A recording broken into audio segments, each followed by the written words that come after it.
जय भीम दोस्तों, नमो बुद्धाय। आज की इस वीडियो में हम बात करेंगे परिच्छेद 2 गुलामगिरी।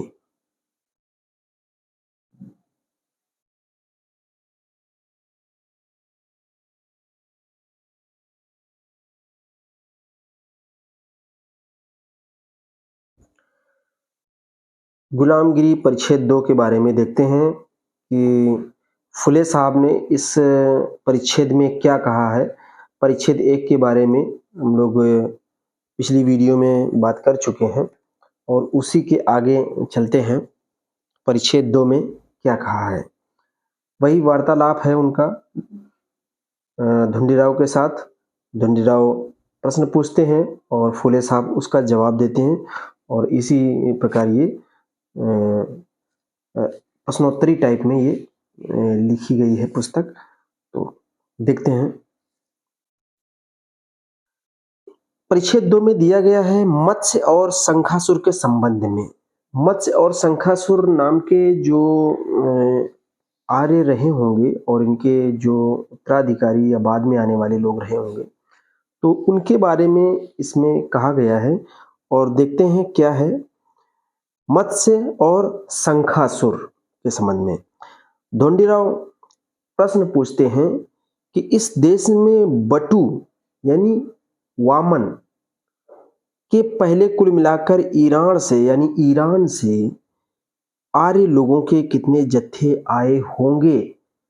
ऐसा सवाल करते हैं कि वामन जो वामन का वेश बना के आया, ऐसा कुछ प्रचलित है पौराणिक कथाओं में, कहानियों में कि आए। तो इसके पहले पूछते हैं कि इसके पहले वामन के पहले कुल मिलाकर ईरान से कितने आर्य के जत्थे आए थे, ऐसा पूछते हैं। तो ज्योतिराव साहब क्या कहते हैं, इस देश में आर्य लोगों के कई जत्थे जल मार्ग से आए। ढूंढीराव कहते हैं उनमें पहला जत्था जल मार्ग से लड़ाकू नौका से आया था या कैसे आया था। जो पहला जत्था आया था वो लड़ाकू नौका से आया था या कैसे आया था, अगर जल मार्ग से आया था। तो ज्योतिराव साहब कहते हैं कि लड़ाकू नौकाएं उस काल में नहीं थी। जो लड़ाकू नौकाएं उस काल में तो थी नहीं, इसलिए वे जत्थे छोटी छोटी नौकाओं पर आए थे, यानी छोटी छोटी नावों पर सवार होकर आए थे और वह नौकाएं मछलियों की तरह तेजी से पानी के ऊपर से चलती थीं। वो इतनी तेज चलती थी मछलियों की तरह, इसीलिए इस जत्थे के अधिकारी का जो उपनाम या उपाधि नाम जो था, उपाधि दी गई थी, वो मत्स्य हो गया था। यानी ये लोग छोटी छोटी नावों से तेजी से आए थे, तो इनका जो अधिकारी रहा होगा वो मत्स्य अधिकारी के नाम से जाना गया, ऐसा ज्योतिराव साहब कहते हैं। ढूंढीराव फिर कहते हैं कि फिर ब्राह्मण इतिहासकारों ने भागवत आदि ग्रंथों में इस तरह लिखा है कि इस जत्थे का मुखिया मत्स्य से पैदा हुआ था। इसका क्या मतलब होगा, ये सवाल फिर पूछते हैं ढूंढीराव साहब। तो अब फुले साहब फिर जवाब इसका देते हैं कि उसके बारे में तू ही सोच। ढूंढीराव से कहते हैं तू ही सोच। मनुष्य और मछली के इंद्रियों में, आहार में, निद्रा में, मैथुन यानी सेक्स में और पैदा होने की प्रक्रिया में यानी कि बर्थ प्रोसेस में, और कितना अंतर होता है, कितना डिफरेंस होता है कि एक मछली के जीवन शैली में, लाइफ सिनेरियो में, और आम आदमी के, इंसान के जो लाइफ का जो प्रोसेस होता है, बहुत अंतर होता है। तो कहते हैं तू ही समझ। उसी प्रकार उनके मस्तिष्क में, मछलियों के और मनुष्य के मस्तिष्क में, मेधा में यानी बुद्धि में, सोच समझ में, कलेजे में, फेफड़े में, अतड़ियों में, गर्भ पालने पोषने की जगह में और प्रसूति होने के मार्ग में कितना चमत्कारिक अंतर है। ज्योतिबा साहब उस समय इन सब तर्कों को प्रस्तुत कर रहे थे जिस समय पौराणिक ग्रंथों में ये बातें प्रचलित थी और लिखी गई होंगी और चल रही थी, क्योंकि उस समय बहुत कम लोग पढ़े लिखे होते थे। तो जो भी पुराणों, वेदों, उपनिषदों, स्मृतियों और यहाँ तक कि मनुस्मृति में ये सारी चीज़ें जो लिखी गई वो उस समय चल रही थी और उनका खंडन इसलिए नहीं हो पा रहा था, कोई कर नहीं पा रहा था क्योंकि लोग बहुत पढ़े लिखे नहीं होते थे। तर्क और सोचने समझने की क्षमता को एक तरह से हाईजैक कर लिया गया था और कुछ लोग जो लिखते थे वही पढ़ते थे, तो जो लिखे वही पढ़े।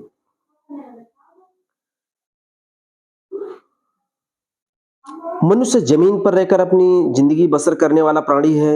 वह जरा सी असावधानी से पानी में गिरने पर तैरना ना आए तो डूबकर मर जाता है, किंतु मछली हमेशा पानी में रहती है और अगर वो पानी से निकलकर बाहर आ जाए तो वो मर जाएगी। मतलब जस्ट अपोजिट, मनुष्य अगर तैरना नहीं आता और अगर पानी में गिर जाता है तो मर जाएगा। मछली अगर पानी में से बाहर निकाली जाए पानी में से तो वो मर जाएगी। नारी स्वाभाविक रूप में एक समय एक ही बच्चे को जन्म देती है। कह रहे हैं नारी जो नेचुरल प्रोसेस ये है कि स्त्री जो है एक समय में एक ही बच्चे को जन्म देगी, लेकिन मछली सबसे पहले कई अंडे देती है। उसके कुछ दिनों के बाद अंडों को फोड़कर उसमें से अपने सभी बच्चों को बाहर निकालती है। अब जिस अंडे में ये मत्स्य बालक था उसको उसने पानी से बाहर निकालकर जमीन पर फोड़ा होगा और उस अंडे से उसने इस मत्स्य बालक को बाहर निकाला होगा। ऐसा यदि कहा जाए तो उस मछली की जान पानी से बाहर जमीन पर कैसे बची होगी? शायद उसने पानी में ही उस अंडे को फोड़कर उस मत्स्य बालक को बाहर निकाला होगा। यदि यही कहा जाए तो उस मत्स्य मानव जैसे बालक की जान पानी में कैसे बच पाई होगी? आदि इस तरह के तर्क करते हुए ये सिद्ध करते हैं कि ऐसा होना बड़ा संभव नहीं है, असंभव है, मुश्किल है, हो ही नहीं सकता, ये अननेचुरल है। कोई आदमी इस तरह का संदेह उठा सकता है कि मनुष्यों में से किसी मजे हुए गोताखोर ने पानी के अंदर गहरी डुबकी लगाकर मत्स्य बालक जिस अंडे में था उस अंडे को पहचान कर वह उसको जमीन पर लाया होगा। खैर ये भी सच मान लीजिए, लेकिन बाद में किस चतुर मर्द ने मछली के उस अंडे को फोड़कर उसमें से मत्स्य बालक को बाहर निकाला होगा? क्योंकि यूरोप और अमेरिकी देशों में काफी विकास हुआ है और बड़े बड़े ख्याति प्राप्त विद्वान चिकित्सा शास्त्र में जो विद्वान हुए हैं, फिर भी उनमें से किसी एक ने अपनी छाती पर हाथ रखकर अपने मन पर यह भरोसा दिलाकर नहीं बोला, नहीं दावा किया कि मैं मछली के अंडे को फोड़कर उसमें से बच्चे को जिंदा बाहर निकाल लेता हूं और खैर वह अंडा पानी में है। इस तरह का महत्वपूर्ण संदेश किस अमर मछली ने पानी से बाहर आकर उस गोताखोर को बताया होगा और उस जलचर संदेश वहां की भाषा मानव को कैसे समझ में आई होगी? उन लेखों से इस प्रकार की एक से अधिक शंकाओं का सही समाधान इतिहास के उन लेखों से होना बिल्कुल असंभव है। यानी इतिहास का प्रसंग उठाते हैं कि ये सब जो बातें लिखी हुई हैं तर्क वितर्क करने से कि मत्स्य से जन्मा होगा, ये बिल्कुल अननेचुरल लगता है और काल्पनिक लगता है। इसलिए उसके बारे में हम ये अनुमान प्रमाणित ये हमारा ये अनुमान प्रमाणित होता है कि बाद में कुछ मूर्ख लोगों ने मौका मिलते ही अपने प्राचीन ग्रंथों में इस तरह की काल्पनिक कथाओं को घुसेड़ दिया होगा कि नहीं मत्स्य से इनका जन्म हुआ था और इसलिए मत्स्य अवतार कहा गया इनको, मत्स्य अवतार। तो ढोंडीराव फिर से पूछते हैं, अच्छा फिर सवाल यह आता है कि उस जत्थे का नायक अपने लोगों के साथ किस जगह पर आकर रुका होगा? अब जब किसी तरह इनको संतुष्ट करते हैं कि भाई वो मत्स्य नहीं था, वो ऐसा था कि काल्पनिक रूप से घुसेड़ दिया गया, वो कोई व्यक्ति था, आया था और वो नौका से आया और इसीलिए उसको नाम मत्स्य रख दिया गया क्योंकि मछली की तरह तेज चलने वाली नाव जैसे आया था। उसका जो प्रमुख अधिकारी होगा, जत्थे का जो मालिक होगा, उसको मत्स्य अधिकारी कहा गया, मत्स्य कहा गया उसको। ज्योतिबा साहब कहते हैं कि पश्चिम के समंदर को पार करते हुए वह एक बंदरगाह पर उतरा। ढोंडीराव, उस बंदरगाह पर उतरने के बाद उसने क्या किया? आप ढोंडीराव पूछते हैं कि उस बंदरगाह में उतरने के बाद क्या किया? ज्योतिबा राव कहते हैं कि उसने शंखासुर नाम के क्षेत्रपति को जान से मार डाला। क्षेत्रपति, देखिए ये एक शब्द आया है यहाँ पर क्षेत्रपति। जैसा कि हम इस शब्द के बारे में पहले भी चर्चा कर चुके हैं कि पाली भाषा में जो कृषि समुदाय से जुड़े हुए लोग थे, कृषि कार्य से जुड़े हुए लोग थे, उनको खत्ती कहा जाता था। बाद में खत्ती से खेत बना, और आज भी खेत कहा जाते हैं, खेत खलियान इस तरह की बातें होती, तो खेत होते हैं। खेत से क्षेत्र बना और क्षेत्र से क्षत्रिय बना। ये प्रोसेस भाषा का है। तो जब संस्कृत भाषा आई तो क्षेत्र बन गया, क्षत्रिय बन गया। तो ये वर्ग खेती कृषि से जो सीधे जुड़ा हुआ व्यक्ति थे, लोग थे, तो उनको क्षत्रिय कहा गया। तो ये उसने शंखासुर नाम के क्षेत्रपति, यानी कि यहाँ का जो मूल निवासी वर्ग था, समुदाय था, वो या खेती किसानी से जुड़ा हुआ व्यक्ति थे, तो वहां का जो राजा था उसने उसके अनुसार शंखासुर नाम के क्षेत्रपति को जान से मार डाला और उसके राज्य को छीन लिया। बाद में शंखासुर का वह राज्य बिना खतरे के मत्स्य के मरते समय तक आर्य लोगों के अधिकार में रहा। यानी जब शंखासुर की हत्या कर दी उस मत्स्य अधिकारी ने, तो जब तक मत्स्य अधिकारी वो रहा तब तक उसके अंडर में वो सारा क्षेत्र रहा। और मत्स्य के मरते ही शंखासुर के लोगों ने यानी कि जो यहाँ का मूल निवासी वर्ग था, क्षत्रिय वर्ग था, क्षेत्रपति था, अपना राज्य वापस लेने के उद्देश्य से इस मत्स्य के कबीले पर बड़ा ही खतरनाक करारा हमला बोला। और फिर क्या हुआ, पूछते हैं ढूंढीराव, बाद में इस करारे खतरनाक हमले का परिणाम क्या हुआ? तो ज्योतिबा साहब बताते हैं कि उस करारे हमले में, यानी कि मत्स्य के मर जाने के बाद, जब उन क्षेत्रपति के राज्य के लोगों ने उन पर हमला किया कबीलों पर, तो उनकी करारी हार हुई। इसलिए उसने युद्ध भूमि से ही भाग जाना बेहतर समझा और भाग निकला। बाद में शंखासुर के लोगों का उसका पीछा करने की वजह से वह अंत में किसी पहाड़ी पर जाकर घने जंगल में छिपा। यानी जब करारी हार हुई तो भागा। अब भागा तो शंखासुर के जो लोग थे उन्होंने पीछे दौड़े उसके, तो वो जाके किसी पहाड़ी में छिप गया। उसी समय ईरान से आर्य लोगों का दूसरा एक बड़ा कबीला कछुए से बंदरगाह पर आ पहुंचा। कछुए यानी कछुए से। तो जब ये इस प्रक्रिया चल रही थी, उनसे लड़ रहे थे शंखासुर के लोग और आर्य भाग रहे थे, तो उसी समय उसी दौरान आर्यों का दूसरा जत्था आया होगा, ऐसा अनुमान लगाते हैं, आया होगा। और वे कछुए से आए होंगे, यानी जलमार्ग से, तो कछुए के माध्यम से। तो कछुए मछुए से कुछ बड़े होने की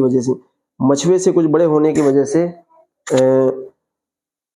पानी पर कछुए की तरह धीरे धीरे चल रहे थे। इसी वजह से उस कबीले के मुखिया का उपनाम कच्छ हो गया। यानी ये बात साबित होती है इस दृष्टांत से कि ये लोग जब और जिस तरह से आए हैं, तो उनके तौर तरीके और अवतरित होने के जो ये अवतारवादी की परंपरा है, तो अवतरित होना यानी कि आना या यहाँ पर आगमन होना, यही अवतरित होना है। तो वो विभिन्न नामों से और विभिन्न माध्यमों से आए, तो उसी प्रकार उनका नामकरण भी हुआ। तो इसी से आगे हम अब परिच्छेद 3 भी इसी में ले लेते हैं कि छोटा सा परिच्छेद है ये जो कच्छप इन्होंने बताया है। तो कच्छप भूदेव भूपति क्षत्रिय द्विज और कश्यप राजा के संबंध में ये परिच्छेद 3 है। और परिच्छेद 3 में कच्छ के बारे में कहा गया है, भूदेव के बारे में कहा गया है, भूपति के बारे में कहा गया है, क्षत्रिय के बारे में कहा गया है, द्विज के बारे में कहा गया है और कश्यप राजा के संबंध में कहा गया है। तो देखिए क्या कहते हैं, ढूंढीराव पूछते हैं प्रश्न परिच्छेद 3 का, मछली और कछुआ, इनमें सभी बातों में तुलना करने पर कुछ बातों में निश्चित रूप से फर्क दिखाई पड़ता है। ढूंढीराव कहते हैं कि मछली और कछुआ में जब कंपेयर करते हैं, तुलना करते हैं, तो कुछ बातों में निश्चित रूप से फर्क दिखाई पड़ता है, अंतर दिखाई पड़ता है। लेकिन कुछ बातों में, जैसे पानी में रहना, ये समानता है। अंडे देना, उन्हें फोड़ना आदि में उनमें समानता भी दिखाई देती है। लेकिन भगवत आदि पुराणकर्ताओं ने यह लिख रखा है कि कच्छ कछुए से पैदा हुआ है। इसके बारे में भी सोचने पर परिणाम मत्स्य जैसा ही होगा। ढूंढीराव खुद ही समझ लेते हैं कि जैसे कि उन्होंने मत्स्य के बारे में तर्क वितर्क करके ज्योतिबा साहब ने ढूंढीराव को समझाने का प्रयास किया, ठीक उसी प्रकार ढूंढीराव ने समझ लिया कि मत्स्य जैसा इनका भी हाल कच्छ लोगों का भी होगा कि अगर हम उस तरह के वितर्क करते हैं, बातचीत करते हैं, बढ़ाते हैं, तो वही होगा। तो इनका भी काल्पनिक ही रहा होगा और अपना सारा समय व्यर्थ में खर्च होगा और हम इसकी बात विचार विमर्श करेंगे तो सारा समय बेकार जाएगा, इससे कोई मतलब नहीं निकलेगा। इसलिए मैं आपसे आगे की बात पूछता हूँ कि कच्छ ने बंदरगाह पर उतरने के बाद उन्होंने क्या किया होगा? तो बोले वो मेरी समझ में आ गया कि जैसे मत्स्य अवतरित हुए, उनका अवतार हुआ या आए, जिस माध्यम से आए उन्होंने नामकरण कर दिया उस, और वो इसी प्रकार कच्छ लोग आए, कछुए के जैसे वेश रूप में आए या जिस जैसे आए, तो उन्होंने कच्छ का नाम उपाधि धारण की और फिर आए तो इन्होंने किया क्या और कहाँ रुके? तो जेठूराव कहते हैं कि सबसे पहले उस बंदरगाह की जिस पहाड़ी पर मत्स्यों का कबीला मुसीबत में पड़ गया था, पहले तो इसके पहले जो शंखासुर के जो लोग थे, तो उन लोगों ने मत्स्य लोगों के जो जिन लोगों को पहाड़ियों में कर दिए थे, तो उसलिए उस पहाड़ी में वो जो छिपे हुए थे उनके लोग, तो उनके पास वो गए, उनके पास वो रुके होंगे और उस पहाड़ी की एक ओर वाले किनारे से वहां के मूल क्षेत्रवासी लोगों को घेरने वाले लोगों के साथ सभी को भागाकर बाद में उसने अपने लोगों को मुक्त किया होगा। एक काम ये किया होगा कि जो उनका जत्था मत्स्य जो जत्था था वो फंसा हुआ था और उसको छुड़ाने का काम इन्होंने पहले किया होगा। वहां के जो शंखासुर के जो लोग थे उनको भगाकर उनकी रक्षा की होगी और वह स्वयं उस क्षेत्र का भूदेव मतलब भूपति बन गया। और ये सब करने के बाद उस क्षेत्र के या उस जगह के वो लोग मालिक बन गए जहां पर वो छुपे हुए थे। ढोंडीराव कहते हैं कि फिर जिनको कच्छ ने खदेड़ा था वे क्षत्रिय लोग किस ओर चले गए? अब एक सवाल ये है कि कच्छ लोगों ने आकर अपने मत्स्य भाइयों को बचा तो लिया, लेकिन उसके बाद उन्होंने जो शंखासुर के लोग क्षत्रिय लोग जो भागे थे वो कहाँ गए, किस ओर चले गए? तो जेठूराव साहब बताते हैं कि जो विदेशी ईरानी या आर्य लोगों का कबीला समुद्र के रास्ते से आया देखकर घबराकर द्विज आए कहकर चिल्लाते हुए पहाड़ी के उस पार जाकर कश्यप नाम के क्षेत्रपति के पीछे पीछे निकले। कश्यप नाम के क्षेत्रपति के पीछे पीछे निकले। कच्छ ने उनको इस तरह पीछे जाते हुए देखकर अपने साथ कुछ फौज लेकर उस पहाड़ी के एक छोर से नीचे उतरा। एक छोर से नीचे उतरा। उसने उस पहाड़ी को पीठ पर लेकर यानी मतलब पीछे छोड़कर कश्यप के राज्य के क्षत्रियों को, कश्यप के राज्य के क्षत्रियों को ईरान की मदद से कष्ट देने लगा।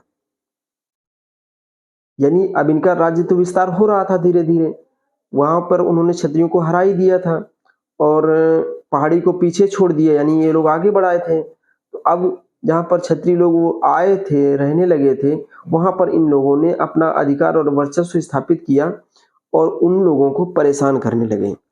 लेकिन कच्छ ने अपने मृत्यु तक उस पीछे छोड़ दिए गए पहाड़ी को उस क्षेत्रपति के हाथ नहीं लगने दिया। तो कच्छ जब तक रहा तब तक क्षत्रिय लोग, जो यहाँ का कृषि समाज था, मूल निवासी वर्ग था, राजा राजवाड़े थे इस समय के, तो उन लोगों को वो पहाड़ी के आसपास का जो क्षेत्र था जहां से इन्होंने मत्स्य और क्षत्रियों को भगाया था, वो अपने जीवित रहते समय तक कच्छ ने भूमि नहीं छोड़ा, उस पर उसका कब्जा बना रहा, एकदम पीछे नहीं हटा। तो वहां तक इनका अधिकार रहा। इसके बाद ये परिच्छेद 3 खत्म होता है और परिच्छेद 4 इसी में जोड़ देते हैं हम, और परिच्छेद 4 में वराह और हिरण्यगर्भ के संबंध में चर्चा करते हैं। परिच्छेद 4 बहुत छोटे छोटे भाग हैं इसमें। तो परिच्छेद 4 में चर्चा करते हैं हिरण्य वराह, वराह क्या होता है और हिरण्यगर्भ के संबंध में। तो ढोंडीराव फिर प्रश्न पूछते हैं कि कच्छ के मरने के बाद द्विजों का मुखिया कौन हुआ? अब कच्छ तो मर गया और उस पहाड़ी में जहां पर मत्स्य लोग शरण लिए थे जाके, और वहां पर फिर कच्छ लोग आए थे, फिर उनको बचाकर आगे बढ़ गए थे पहाड़ी को छोड़ के, और फिर वहां तक के एरिया को कब्जा कर लिए थे। क्षत्रिय लोग फिर वहां तक नहीं छुड़ा पाए अपने क्षेत्र को। तो इसके बाद क्या हुआ? इसके बाद ढूंढीराव कहते हैं कि कच्छ के मरने के बाद द्विजों का मुखिया कौन हुआ? द्विज यानी कि ये लोग जो आते थे, दोबारा आए, पुनः आए, द्विज आए। तो ज्योतिबाराव कहते हैं कि वराह एक शब्द आता है, वराह। वराह का मतलब आगे देखिए चर्चा करेंगे, मैं अपनी तरफ से नहीं बोलूंगा, इसमें जो मिलेगा मैं पढ़ के आपको स्पष्ट कर दूंगा। ढूंढीराव कहते हैं भागवत आदि इतिहासकारों ने, देखिए भागवत और इतिहासकार दोनों में बड़ा अंतर है। मैं इतिहास का विद्यार्थी हूं। भागवत एक साहित्य है, पुराण साहित्य है। साहित्य इतिहास नहीं बनता है। साहित्य इतिहास बनाने में, इतिहास लिखने में सहायक हो सकता है, लेकिन उसको इतिहास नहीं कह सकते हैं। तो भागवत आदि और इतिहासकारों ने यह लिख कर रखा है कि वराह की पैदाइश सूअर से हुई है। पिग, जो वराह की उत्पत्ति हुई है वो सूअर से हुई है, ऐसा लिख रखा है। इतिहासकारों ने भी लिख रखा है और भागवत आदि ग्रंथ के रचनाकारों ने, इन्होंने भी लिख रखा है। यानी कि ब्राह्मण ग्रंथों में भी मिलता है, और जो भारत भूमि के जो इतिहासकार हैं उन्होंने भी ऐसा लिख रखा है कि वराह की पैदाइश सूअर से हुई है। इसमें आपकी क्या मान्यता है? ऐसा ढूंढीराव पूछते हैं ज्योतिबा साहब से। तो ज्योतिबाराव बताते हैं और इसका विस्तार से उत्तर देते हैं। इसका जो है उत्तर बड़ा है थोड़ा सा, लेकिन हम समझने की कोशिश करेंगे। ज्योतिबा साहब कहते हैं वास्तव में सही बात है कि मनुष्य और सूअर में किसी भी दृष्टि से चमत्कारिक भिन्नता है। कहते हैं कि ये तो वास्तव में सही बात है कि मनुष्य और सूअर में कितना बड़ा चमत्कारिक अंतर है, भिन्नता है। अपनी बात को अधिक स्पष्ट करने के लिए और तुम्हारा पूरा समाधान हो, इसलिए यहाँ उदाहरण के तौर पर सिर्फ एक ही बात कहना चाहता हूं कि वे अपने बच्चे को पैदा करने के बाद उनसे किस तरह का व्यवहार करते हैं। ये ज्योतिबा साहब कहते हैं कि हमें देखना है कि मनुष्य जाति की नारी अपने बच्चों को पैदा करते ही वह उस बच्चे को किसी भी तरह का कष्ट नहीं होने देती और उस बच्चे को पालती पोसती है। लेकिन जो ये कहते हैं कि सुअरी यानी कुतिया की तरह बिच अपने पैदा किए पहले बच्चे को एकदम खा लेती है।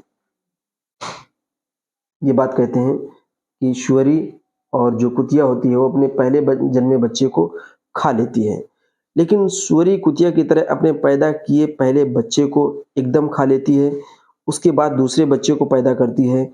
इससे यह सिद्ध होता है कि वराह की सुअरी माता ने सबसे पहले अपने सुअर जाति के बच्चे को खाकर बाद में उस मानक सुअर को पैदा किया होगा। किंतु भागवत आदि ग्रंथकर्ताओं के अनुसार वराह तो आदि नारायण का अवतार होने की वजह से उसके सर्वज्ञता को और उसकी समान दृष्टि को दाग लगा या नहीं? क्योंकि वराह आदि नारायण का अवतार होने की वजह से, क्योंकि वराह आदि नारायण का अवतार, जो वराह है यानी कि जो सुअर है वो आदि नारायण का अवतार है, प्रारंभिक नारायण जो था उसका अवतार है। तो कहते हैं कि अवतार होने की वजह से उसको पैदा करने वाली ने अपने बड़े सुअर भाई को मार के नहीं खाना चाहिए, इसलिए उसने इसके पहले कुछ भी बंदोबस्त क्यों नहीं करके रखा था।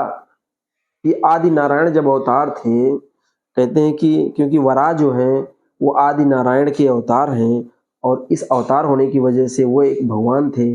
अगर भगवान थे तो उनको ऐसे कृत्य होने कैसे देना चाहिए, नहीं होने देना चाहिए ना, कि जो सुअरी है वो इनके बड़े भाई को जन्म देती है और खा लेती है, इसके बाद फिर इनका जन्म होता है, ये आदि नारायण माने जाते हैं। तो ये बात वो कहते हैं। इसलिए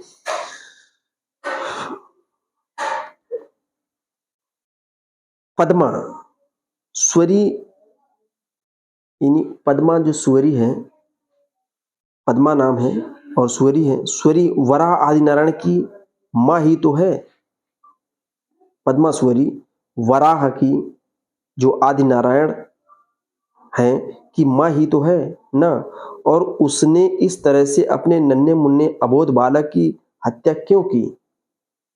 सवाल खड़ा करते हैं कि जो वराह का जो यानी सूअर का या उससे जो कल्पना का तुलना करते हैं कुतिया का, इनका जो नेचुरल स्वभाव होता है, उस स्वभाव को बताते हुए यहाँ पर तुलना करते हैं कि ऐसा तो हुआ होगा, और ऐसा हुआ होगा तो आदि नारायण ईश्वर का रूप थे, उन्होंने ऐसा क्यों होने दिया? किंतु उसने अपने पैदा किए हुए अबोध बच्चे की ही हत्या करके उसको खा लिया। इस तरह के अन्याय का अच्छा अर्थबोध हो ऐसा शब्द किसी शब्दकोश में खोजने से भी नहीं मिलेगा। यानी इस प्रकार के कृत्य को एक अच्छा काम कहा जाए, अच्छा कृत्य कहा जाए, ये किसी भी संभ्रांत ग्रंथ में ऐसा नहीं मिलेगा कि अपने बच्चे को ही खा जाए। यह एक पुरानी कहावत है, और कहावत है कि इसको डाकिन कहा जाए तो डाकिन भी अपने बच्चों को नहीं खाती, यानी डायन डायन भी अपने बच्चों को नहीं खाती है, ऐसा कहा जाता है। तो ये तो डायन से भी ज़्यादा खतरनाक बात हो गई। फिर उस वराह की पद्मा माता ने, यानी वराह की जो माता थी वो पद्मा थी, तो माता ने इस तरह का अघोर कर्म करने की वजह से उसको नरक की यातनाएं भोगना था। उससे मुक्ति मिले इसलिए उसने कुछ पाप मुक्ति का कर्म किया हो, इसका कहीं कोई जिक्र नहीं मिलता। इसका हमें बड़ा अफसोस होता है। जित बसा बाद में अफसोस भी अफसोस जाहिर करते हैं कि उस पद्मा माता ने इस तरह का जो अघोर कर्म किया, और उसके बाद उसने इस अघोर कर्म के जो प्रायश्चित का कोई भी उपाय नहीं किया, ये भी उल्लेख नहीं मिलता हमें। ये बड़ा अफसोस की बात है। ढोंडीराव कहते हैं वराह की स्वरी माता का नाम यदि पद्मा था तो इससे यह सिद्ध होता है कि उसके स्वर पति का दूसरा कुछ ना कुछ नाम होना ही चाहिए या नहीं। तो इसका उत्तर देते हुए ज्योतिबा साहब कहती कि पद्मा स्वरी के पति का नाम ब्रह्मा था। पद्मा, अब देखिए ब्रह्मा का पिछले जो उसमें है, तो हमने परिच्छेद 1 में बात की थी, तो उसमें ब्रह्मा की जो एक पत्नी बताई गई है वो सावित्री बताई गई है। ब्रह्मा की उत्पत्ति के बारे में जो बात की गई है, ब्रह्मा की पत्नी जो थी सावित्री बताई गई है, और यहाँ पर पद्मा को भी ब्रह्मा की पत्नी बताया गया है।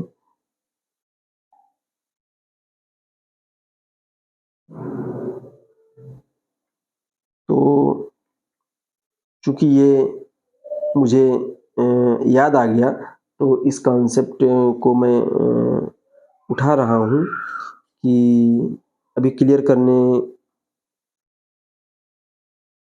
करके मैं दिखाता हूँ कि इसमें कहा गया है, ज्योतिबा साहब ने एक जगह कहा है कि ब्रह्मा की जो पत्नी है और उसकी पुत्री सरस्वती है।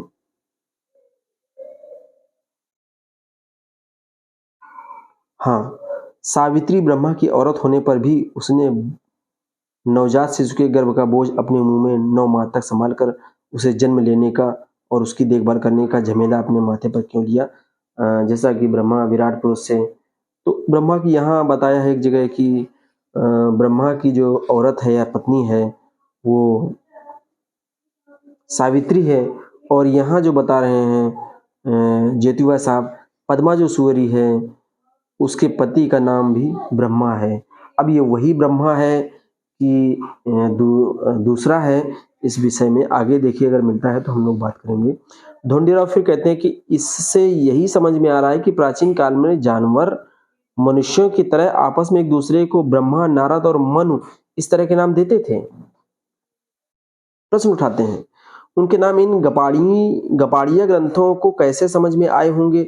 दूसरी बात यह है कि पद्मासुवरी ने वराह को उसके बचपन में अपने स्तन से दूध पिलाया ही होगा, इसमें कोई संदेह नहीं। किंतु बाद में कुछ साधारण बड़ा होते ही अपने ब्रह्मा नाम के पति को साथ में लेकर वराह के साथ गांव के खंडारों में बहुत कोमल फूल पौधों का चारा चरने की उससे आदत सी लगी होगी और सारा माल पानी खा पी कर तैयार हुई होगी, या नहीं ये तो भी वही वराह आदि नारायण ही जाने।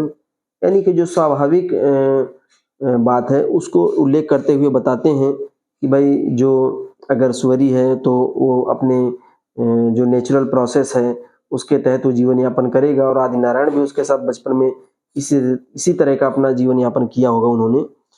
तो ये कहते हैं वराह आदि नारायण ही जाने। इस तरह से उनके धर्म ग्रंथों में कई तरह के सवालों के प्रमाण नहीं मिलते हैं। मेन चीज अब ये बताते हैं कि जो धर्म ग्रंथों में बात कही गई है उसका जो कल्पनाओं का पुलिंदा है, या कहते हैं कि ऐसे कहानी जिनका कोई आधार नहीं है। तो इस तरह से उनके धर्म ग्रंथों में कई तरह के महत्वपूर्ण सवालों के प्रमाण नहीं मिलते हैं। इसलिए मुझे ऐसा लगता है कि क्या यह सब झूठ है जो धर्म ग्रंथों में लिखा मिलता है कि वराह सुअरी से पैदा हुआ है, और इस तरह की झूठ मूठ की बातें शास्त्रों में लिखते समय उस ग्रंथकार को कुछ लज्जा भी क्यों नहीं आई होगी। शास्त्र आज भी लोग कहते हैं कि शास्त्रों में ये लिखा है, शास्त्रों में वो लिखा है। विज्ञान तो प्रमाणित नहीं करा ना शास्त्र को कि शास्त्र में जो लिखा है वो विज्ञान सम्मत है, साइंस टेम्परामेंट को आगे बढ़ाता है शास्त्र। तो ठीक है, अगर साइंटिफिक टेम्परामेंट को आगे नहीं बढ़ा रहा है, इनकरेज नहीं कर रहा है, तो कहीं ना कहीं अंधविश्वास फैलाने की कोशिश कर रहे हैं। और अंधविश्वास फैलाने की कोशिश करने का मतलब असंवैधानिक, भारत का संविधान भी ये कहता है कि शिक्षा और साहित्य ऐसा होना चाहिए जो साइंटिफिक टेम्परामेंट को इनकरेज करे, बढ़ाए, ये नहीं कि अंधविश्वास फैलाए। तो ज्योतिवराव साहब कहते हैं कि और ये कैसी बेतुकी बात है, तुम्हारे जैसे ही लोग उस तरह के झूठ मूठ के ग्रंथों की शिक्षा की वजह से ब्राह्मण पंडा पुरोहितों के और उनकी संतानों के पांव धोकर पानी भी पीते हैं। यहां पर देखिए जोरदार खंडन किया है ज्योतिबा साहब ने, कहा है, और ढोंडीराव को आरोप भी लगाया कि ये कैसी बेतुकी बातें हैं, और तुम्हारे जैसे यानी ढोंडीराव जैसे अनभिज्ञ अनजान लोग उस तरह के झूठ मूठ के ग्रंथों की शिक्षा की वजह से, जो इस तरह के ग्रंथों की शिक्षा ग्रहण करते हैं, ब्राह्मण पंडा पुरोहितों और उनकी संतानों के पांव को धोकर पानी पीते हैं। अब तुम ही बताओ, इसमें तुम निर्लज्ज हो या वे? सवाल पूछते हैं कि अगर तुम ये नहीं समझ पा रहे हो इस जालसाजी को, या इन ग्रंथों में छुपे हुए रहस्यों को, या इनके कारणों को, या इनकी छानबीन नहीं कर पा रहे, तो ये दोषी वो है कि हम, या जो मानता है ग्रंथ वो। ढोंडीराव कहते हैं खैर इन बातों को अब छोड़ ही दीजिए, आपके ही कहने के अनुसार उस मुखिया का नाम वराह कैसे पड़ा। अब ढोंडीराव जब समझ गए कि अब बात अपने ऊपर आ गई तो उन्होंने कहा ठीक है, अब ये बात छोड़िए, ये तो मैं समझ लूंगा, लेकिन आगे ये बताइए कि आपके ही ये कहने के अनुसार उसका नाम वराह कैसे पड़ा होगा। तो अब मुख्य प्रश्न का उत्तर यहां पर देते हैं ज्योतिबा साहब, और बताते हैं कि वराह की उत्पत्ति कैसे और उसका क्या कारण रहा होगा। तो बताते हैं कि क्योंकि उसका स्वभाव, उसका आचार व्यवहार, उसका रहन सहन बहुत ही गंदा होना चाहिए, और वह जहां जाता था वहीं जंगली सुअर की तरह झपट करके कामयाबी ही हासिल करता होगा। इसी की वजह से महाप्रतापी जो हिरण्यगर्भ और हिरण्यकश्यप नाम के जो दो क्षत्रिय थे, यहाँ के जो शासक थे, मूल निवासी शासक थे, क्षत्रिय थे, बताई मैंने पहले कि खत्तीय से खेत और खेत से क्षेत्र और क्षेत्र से क्षत्रिय बना, ये यहाँ की भाषा परिवर्तन हुई है इस तरह। तो जो यहाँ जो क्षत्रिय थे वो यहाँ के मूल निवासी थे, भारत के मूल निवासी थे। आर्य जो आए वो बाहर से आए, तो उनके जो क्षत्रिय लोग थे, महाप्रतापी हिरण्यगर्भ और हिरण्यकश्यप नाम के जो दो राजा, क्षत्रिय राजा थे, उन्होंने उसका नाम अपनी निषेध की भावना से, यानी वो इतना वैसा व्यक्ति था, गंदा था, हफ्सी टाइप का था, एकदम जो चीज पाना होता था उसके लिए वो कुछ भी कर गुजरता था। तो इसलिए उसका नाम रख दिया गया निषेध की भावना से, यानी कि दुर्भावना से ग्रसित होकर उसका नाम सुअर अर्थात वराह रखा। इसलिए वह और भी बौखला गया होगा, और जब उसका नाम वराह रखा गया होगा या सुअर रखा गया होगा तो वो और क्रोधित होता होगा। उसने अपने मन में उनके प्रति प्रतिशोध की भावना रखते हुए उनके प्रदेशों पर बार बार हमले करके वहां के सभी क्षेत्रवासियों को तकलीफ दे करके अंत में उसने एक युद्ध में हिरण्याक्ष यानी हिरण्यगर्भ को मारा। इसका परिणाम यह हुआ कि देश के सभी क्षेत्रपतियों में घबराहट पैदा हो गई और वे कुछ लड़खड़ाने लगे, और इसी समय वराह मर गया। तो हिरण्याक्ष की भी हत्या कर दी, और हिरण्याक्ष की या हिरण्यगर्भ की हत्या करने के बाद क्षत्रियों में थोड़ा सा कमजोर भावना विकसित हुई, क्योंकि उनका जो क्षत्रिय राजा था मजबूत, वो मारा जाता है। और इसी के साथ ये परिच्छेद खत्म भी होता है। आगे का परिच्छेद है 5वां, जो बहुत ही महत्वपूर्ण है, और इस परिच्छेद की भी हम इसी वीडियो में चर्चा कर लेंगे। फिर 6वें परिच्छेद से हम दूसरे वीडियो में बात करेंगे। तो परिच्छेद 5 की हम चर्चा कर लेते हैं। परिच्छेद 5 में नरसिंह, हिरण्यकश्यप और प्रहलाद, विप्र, विरोचन आदि के संबंध में 5वें परिच्छेद में कहा गया है। और ढोंडीराव कहते हैं, वराह के मरने के बाद द्विज यानी कि ब्राह्मण लोगों का मुखिया कौन हुआ? ये सवाल पूछते हैं 5वें परिच्छेद में ढोंडीराव कि वराह जब मर गया और वराह के मरने के बाद जो ब्राह्मणों का मुखिया था या ब्राह्मण लोगों का जो मुखिया था वो कौन हुआ? तो ज्योतिराव कहते हैं नरसिंह। अब नरसिंह, ढोंडीराव कहते हैं नरसिंह स्वभाव से कैसा था? अब ज्योतिराव उसका उत्तर देते हैं कि नरसिंह स्वभाव से लालची, धोखेबाज, विश्वासघात करने वाला, विनाशकारी, क्रूर और भ्रष्ट था। यानी सारे जो दुष्कृत्य थे उसके अंदर थे। वह शरीर से बहुत मजबूत और बलवान था। ढोंडीराव कहते हैं कि उसने क्या किया था? अब ये प्रश्न का उत्तर ज्योतिबा साहब थोड़ा सा लंबा हो जाता है, तो इसमें हम देखते हैं कि क्या उत्तर देते हैं ढोंडीराव साहब ने कि उसने किया क्या। सबसे पहले उसके मन में हिरण्यकश्यप की हत्या करने का विचार आया। हिरण्याक्ष या हिरण्यगर्भ की हत्या तो हो गई थी, शक्तिशाली राजा था वो, उसकी वराह ने हत्या कर दी थी और उसके क्षेत्र को जीत लिया, उसके लोगों को परेशान किया। हिरण्यकश्यप बचा हुआ था, उसका क्षेत्र बचा हुआ था, तो उसका सबसे पहले उसके मन में हिरण्यकश्यप की हत्या करने का विचार आया। उसने ये अच्छी तरह समझ लिया था कि उसकी हत्या किए बगैर उसका राज्य मुझे नहीं मिलने वाला।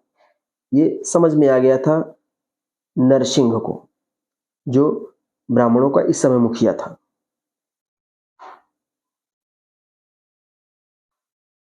उसने अपना दुष्ट उद्देश्य सफल हो इसलिए बहुत दिनों तक गुप्त हरकतें करना शुरू कर दिया था। उसने अपने एक द्विज शिक्षक की ओर से हिरण्यकश्यप के प्रहलाद नाम के बच्चे के अबोध मन पर अपने धर्म सिद्धांत थोपने की वजह से प्रहलाद ने अपने हर हर नाम के कुल स्वामी की पूजा करना त्याग दिया था। यहाँ ढूंढीराव साहब का कहना ये है कि नरसिंह जो था वो गुप्त हरकतें कर रहा था। वो जान रहा था या समझ चुका था कि सीधे अगर हम इससे लड़ाई करते हैं हिरण्यकश्यप से तो नहीं जीत पाएंगे। तो उसने कुछ कूटनीति से काम लिया और अपने एक शिक्षक के माध्यम से हिरण्यकश्यप के पुत्र प्रहलाद को भ्रमित किया और इतना भ्रमित कर दिया कि वो अपने कुल के जो देवता होंगे हिरण्यकश्यप के या प्रहलाद के, क्योंकि पिता पुत्र थे दोनों, तो इनके जो हर हर नाम के देवता थे उसकी पूजा उसने बंद कर दी और ब्राह्मणों के धर्म जाल में फंसकर उनके सिद्धांतों पर चलने लगा। बाद में हिरण्यकश्यप ने प्रहलाद के भ्रष्ट हुए मन को पुनः अपने कुल स्वामी की पूजा करने के लिए अनुकूल करने की दृष्टि से हर तरह की कोशिश की। यही कोशिश हिरण्यकश्यप ने अपने पुत्र प्रहलाद के लिए की होगी कि अपने कुल और अपने जो धम्म है या धर्म है कि शिक्षाओं से के माध्यम से अपने जीवन यापन करे। लेकिन वो चूंकि बहकावे में आ चुका था तो वो जालसाजी का शिकार हो चुका था, इसलिए वो अभी समझ नहीं पा रहा था, ना अपने पिता का कहना मान रहा था। बाद में हिरण्यकश्यप ने तो कोशिश तो बहुत की, फिर भी नरसिंह की ओर से प्रहलाद को भीतर से मदद होने के कारण हिरण्यकश्यप के सारे प्रयास बेकार हो गए, क्योंकि उसको नरसिंह जो था उसका बाहर से सपोर्ट मिल रहा था और उसको बराबर भड़काया जा रहा था, ऐसी शिक्षाएं दी जा रही थी, ऐसा उसको मन अशांत किया जा रहा था किसी भी तरह। तो वो अपने पिता हिरण्यकश्यप की बात को समझ नहीं पा रहा था। अंत में नरसिंह ने उस अबोध बालक को अपने बहकावे में लाकर उसका मन इस तरह से भ्रष्ट किया कि उसने पिता की हत्या करनी चाहिए। इतना उसको विरोधी बना दिया कि एक तरह से उसको उसके पिता के सामने खड़ा कर दिया, वैचारिक रूप से विरोधी बनाकर विचारों में भिन्नता पैदा करके उसको अपने पिता के विरोध में ही खड़ा कर दिया। यानी प्रहलाद अपने पिता हिरण्यकश्यप की ही हत्या करने का विचार उसके मन में आने लगा। लेकिन इस तरह का अमानवीय कृत्य करने के लिए उस लड़के की हिम्मत नहीं हुई, लेकिन वो ऐसा किया नहीं, उसने हिम्मत नहीं हुई। इसलिए नरसिंह ने जब मौका देखा, उसने समझ लिया था कि ये ऐसा नहीं करेगा, तो उसने मौका देखकर ताजिया के बाग के बनावटी स्वांग की तरह, यानी उसने अपना वेश धारण किया। जैसे ताजिया निकलते हैं इस्लाम में, मुस्लिम समाज में एक ताजिया का एक अवसर होता है, तो उस समय जब जैसे ताजिया निकलते हैं तो वही इसमें कहा गया ताजिया। ताजिया के बाग के बनावटी स्वांग की तरह अपने सारे बदन में को रंगवाया, उसने वेश धारण किया, मुंह में बड़े बड़े नकली दांत लगवाए और लंबे लंबे बालों की दाढ़ी मूछें लगवाई और एक तरह से नकली महाभयंकर सिंह बन गया, नकली सिंह बन गया। यह सारा स्वांग छिपाने के लिए नरसिंह ने जरी से बुनी हुई ऊंचे किस्म की साड़ी पहन लिया और सती की तरह अपने मुंह पर लंबा चौड़ा घूंघट डालकर बड़े ही नखरेल ढंग से झूमते हुए उस बच्चे के साथ या उस बच्चे की मदद से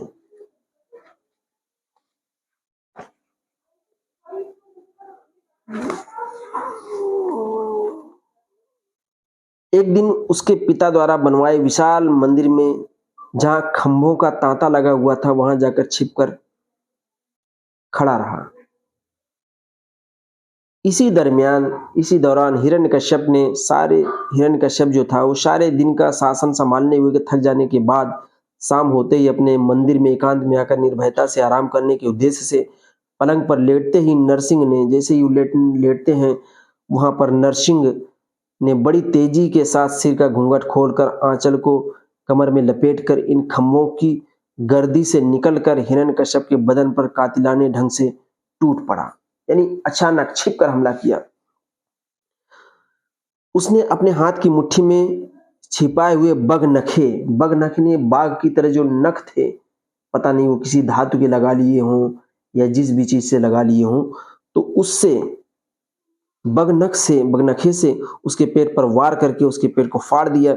इस तरह उसने हिरण्यकश्यप की हत्या कर दी, उसके पुत्र को वैचारिक परिवर्तन करके उसके सामने खड़ा करके जब सफल नहीं हुआ तो स्वयं इस तरह का स्वांग वेश धारण करके और धोखे से हिरण्यकश्यप की हत्या करके उसके राज्य को हथियाने का प्रयास करता है नरसिंह ब्राह्मण। बाद में नरसिंह वहां से सभी द्विजों को साथ लेकर रात और दिन एक करके अपने मुल्क में भाग गया। भागना इसलिए पड़ा क्योंकि इसका परिणाम वो समझ रहा था कि क्या होने वाला है। इधर नरसिंह ने प्रहलाद को भूल भुलावे में रख दिया था, लेकिन जब उन्हें यह ध्यान में आया कि उसने इस तरह का मानवीय कर्म किया है, तब क्षत्रियों ने आर्य लोगों को द्विज कहना बिल्कुल त्याग दिया और उन्हें विप्रिय कहने लगे। इसी विप्रिय शब्द के बाद में उनका नाम विप्र पड़ा होगा। बाद में क्षत्रियों ने नरसिंह को नार सिंह मतलब सिंह की औरत नार सिंह कहकर कोसना शुरू कर दिया। मतलब इस तरह धोखे से आक्रमण करने के बाद लोग क्या कहते हैं, उसको कायर कहेंगे। तो ठीक उसी प्रकार उन लोगों ने भी नरसिंह का जो रूप धारण किया था, तो नरसिंह एक जो सिंह होता है वो बहादुर होता है, तो नरसिंह का अपोजिट उन्होंने नार सिंह कहा, यानी सिंह की स्त्री बन के इसने जो है रूप धारण करके हमला किया था। तो इसकी कायरता को उजागर किया और इसको कोसना शुरू किया। अंत में हिरण्यकश्यप के बच्चों में से कईयों ने नरसिंह को पकड़कर उसको उचित दंड देने की कोशिशें की, किंतु नरसिंह ने हिरण्यकश्यप की राजसत्ता हड़पने की इच्छा छोड़कर केवल अपने मुल्क को और अपनी जान को संभालते हुए किसी प्रकार का पुनः प्रयास न करते हुए मर गया। नरसिंह ने जो कृत्य किया उससे उसका जीना बहुत ही मुश्किल हो गया और वो अपनी जान बचाकर भागा, क्योंकि हिरण्यकश्यप के जो खानदान के लोग थे और स्वयं प्रहलाद को समझ में आ गया था कि नहीं वास्तव में चल क्या रहा है। तो ये सब अलार्मिंग सिचुएशन हो गई थी नरसिंह के लिए, ब्राह्मण नरसिंह के लिए, और वो वहां से भागा और अपनी जान बचाकर भागा और जान बचाने ही वो मर गया। आगे उसने इस राजसत्ता या उनके क्षेत्र को नहीं जीत पाया। ढूंढीराव फिर अगला सवाल पूछते हैं कि फिर नरसिंह के इस तरह की अमानवीय करतूतों की वजह से उसके नाम को लेकर बाद में कोई उसकी थू थू ना करे, इस डर से विप्र इतिहासकारों ने कुछ समय के बाद उचित समय को जानकर नरसिंह के बारे में सिद्ध करने की कोशिश की कि वह तो खंभे से पैदा हुआ था। हाँ, नरसिंह ऐसी कहानी गढ़ी गई कि प्रहलाद को खंभे में बांधा गया था और जब प्रहलाद ने याद किया तो उसका जो है ईश्वर नरसिंह का रूप लेके अवतरित होते हैं। तो इस तरह की कहानियां हम लोगों ने भी सुनी है। वही बात यहाँ पर कही जा रही है कि तो उसका यहाँ पर क्लैरिफिकेशन और तर्क से निवारण भी करते हैं ज्योतिबा साहब कि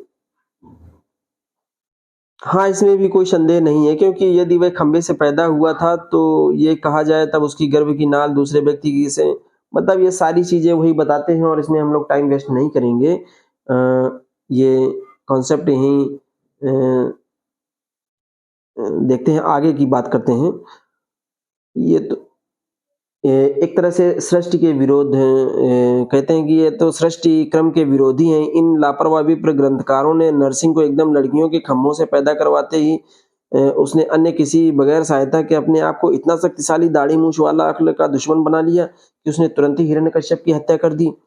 हाय, जो पिता अपनी समझ के अनुसार पितृ धर्म की भावना को अपने मन में जाकर केवल शुद्ध ममता से अपने स्वयं के पुत्र का मन सच्चे धर्म में लगाने की इच्छा से प्रयास कर रहा था, उसको यह सर्वसाक्ष्य आदि नारायण के अवतार ने इस तरह मार डाला। क्या ये सही है, उचित है, ऐसा करना चाहिए इनको? इस तरह का अमानवीय कुकर्म अज्ञानी मनुष्य का अवतार भी शायद ही करेगा। यानी पिता पुत्र और अपने जो विश्वास है, धार्मिक विश्वासों और अपने परंपराओं में जी रहे थे और उनमें वैमनस्यता पैदा करके उसको पिता की हत्या करने के लिए तैयार करना, तो ये कोई साधारण मानव नहीं करेगा। ये एक दुष्ट प्रवृत्ति का व्यक्ति ही कर सकता है, ऐसा बताने का प्रयास कर रहे हैं।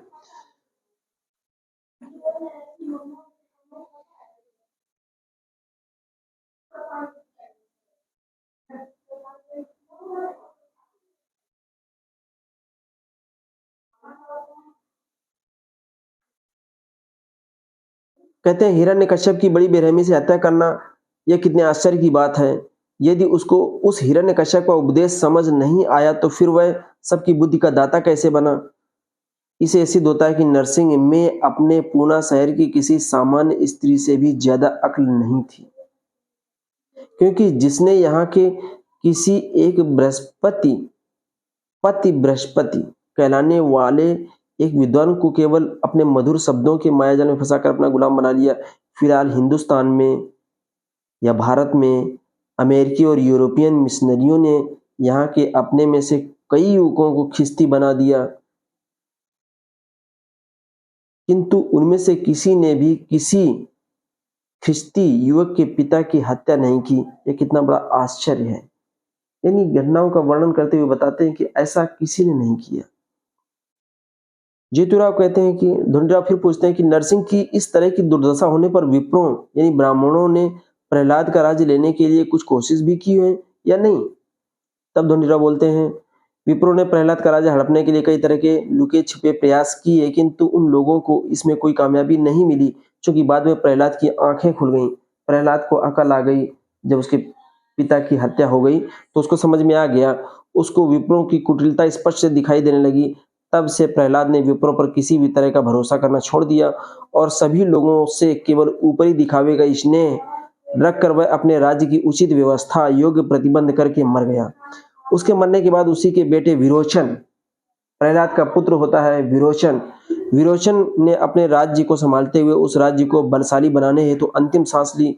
विरोचन का बेटा बलि, इसी वंश परंपरा में बलि जो होते हैं, बलि कहानी भी प्रचलित है बलि के बारे में। तो बलि बहुत ही योद्धा निकला। उसने सबसे पहले अपने ही पड़ोस में रहने वाले छोटे बड़े क्षेत्रपतियों यानी छोटे बड़े राजाओं को दुष्ट दंगाखोरों की परेशानी से मुक्त किया। दुष्ट दंगाखोर वही थे तो और उन पर अपना अधिकार कायम किया। बाद में उसने अपने राज्य को बढ़ाने की दिनों दिन कोशिश की। उस समय विप्रों का मुखिया बटु यानी वामन था।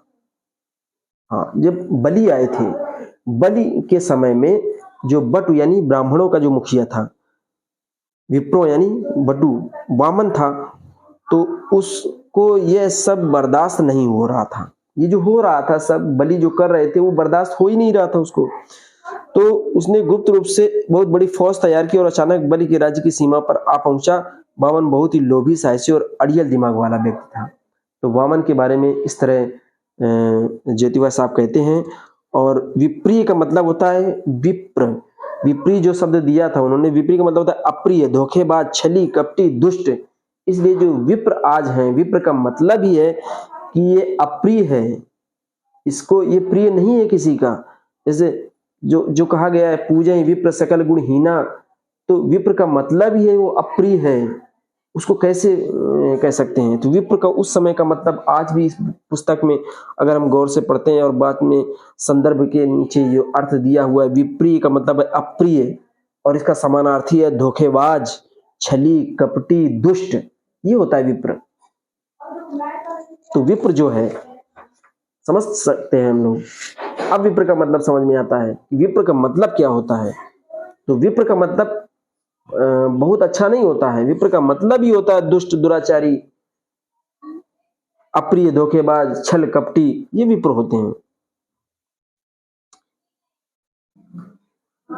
दोस्तों, तो ये परिच्छेद 5 समाप्त होता है और ये वीडियो मेरी काफी लंबी हो गई है और इसमें मैंने लगभग 2 परिच्छेद 2 से अधिक परिच्छेद कवर करने का प्रयास किया है। फिर 6वें परिच्छेद में हम आगे बात करेंगे। तो इसी के साथ मैं वीडियो समाप्त करता हूँ। धन्यवाद।